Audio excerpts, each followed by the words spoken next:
Hey everyone, welcome back to the Lawcore Multiverse, and after a criminally long time away, we're finally back with new content. We've had a massive overhaul of multiple channels across the 00 Empire, as well as some massive overhauls to our Discord and a few other aspects of the greater 00 Empire, but ultimately we're back, and I'm trying to put as much content on as humanly possible across all 4 channels. So without droning on about this too much, let's jump into today's video and look at the mass relays from Mass Effect.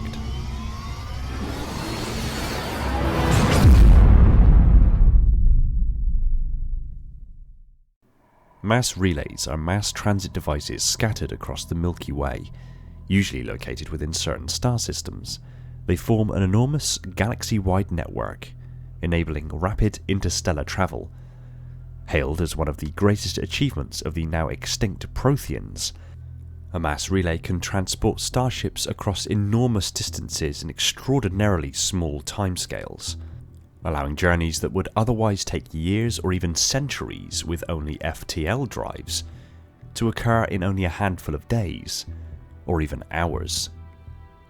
They consist of two 15-kilometre or approximately 9-mile long curved metal arms surrounding a set of revolving gyroscopic rings 5 kilometres across.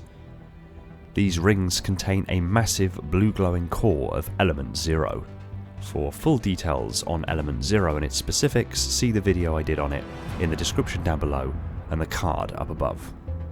The relays are made of an incredibly resilient but unknown material, the same material that the Citadel is built from, and are protected by quantum shields that render them nearly impervious to damage by locking their structure in place at the subatomic level. They are even capable of surviving the wake of supernovae without any damaging effects. They are cold objects that don't emit any form of heat or radiation, unlike starships, making them difficult to find if their position has changed over time. Some relays, like the Charon relay, are gravitationally anchored to celestial bodies. Others appear to be out in space and are carefully tracked. Mass relays function by creating a virtually mass-free corridor of space-time between each other. This can propel a starship across enormous distances that would take centuries to traverse, even at FTL speeds. Before a vessel can travel, the relay must be given the amount of mass to transit by the ship's pilot before it is moved into the approach corridor. When a relay is activated, it aligns itself with the corresponding relay in the network before propelling the ship across space. At the other end, vessels have no specific exit points, emerging randomly around the relay, with precisional drift of many thousands of kilometers being common. There are 2 versions of mass relays, the primary and secondary relays. Primary relays can propel a ship thousands of light years, but only link to one other relay, its partner. Secondary relays can link to any other relay over much shorter distances of only a few hundred light years. In the wake of the Rachni Wars, spacefaring species in Council space won't open a primary relay without knowing where it links to, in case they run into another powerful and hostile species like they did the Rachni. This caused a rift when the Turians found human pioneers, ignorant of the Citadel Council's prohibition, trying to open any mass relay they could find while exploring the relay network, eventually leading to the First Contact War. Many mass relays are currently dormant for unknown reasons, though they can be easily reactivated. A Prothean data cache found on Mars led humans to a mass relay encased in ice and orbiting Pluto, previously thought to be a moon called Charon, which the Charon relay was eventually named after. A piece of Prothean artwork depicting a mass relay, the Relay Monument, can be found on the Citadel Presidium. It has been interpreted as either a symbol of Prothean vanity, expressing the relays as their means to build a galaxy-wide empire, or simply as a symbol of galactic unity, which the relay network also embodies. The mass relays, despite common belief, were created not by the Protheans, but by the Reapers. As stated by Sovereign, the Protheans were merely one of the many sentient species to find the relays and the Citadel and take advantage of them. When the Reapers wiped out the Protheans, The Asari were the next race to find the relays thousands of years later.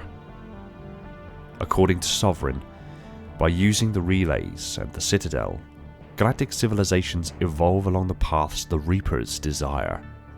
In addition, the relays serve to accelerate the rate at which those civilizations advance, shortening the time between harvests and streamlining the process of galactic extinction.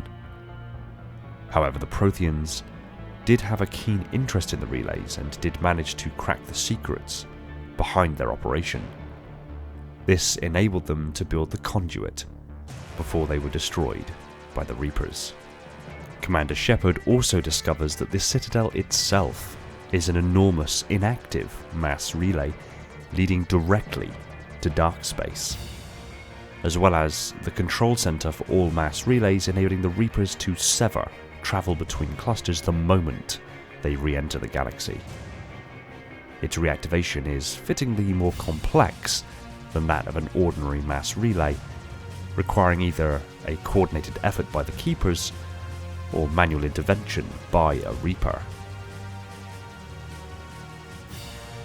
Mass relays are believed to be indestructible by galactic society, but no known attempts have been made to actually damage or destroy a relay, because they are the only means of long-distance space travel, and thus too vital to risk.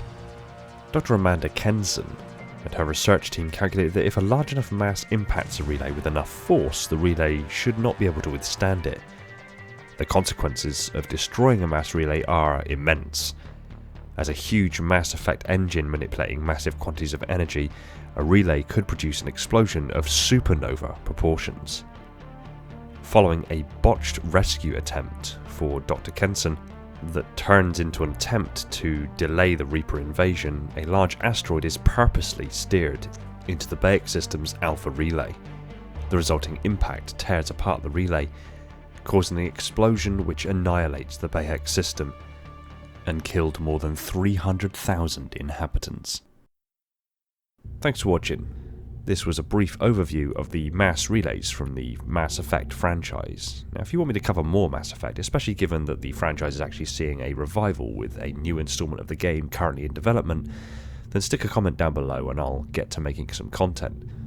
In particular, I already want to take a good look at the Reapers and really extrapolate all the Lovecraftian lore surrounding them. So the likelihood is this isn't the end of Mass Effect content, in fact it's probably just the beginning.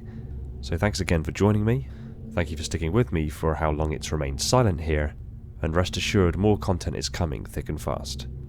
Big shout out to the Accursed Hunter over at Patreon and my other Patreon supporters. Brace yourselves for some new merch and some new benefits in due course. And if you're not a Patreon for Lorecore and you want to get in on some of that action, then just jump across to Patreon, links in the description. Take it easy everyone.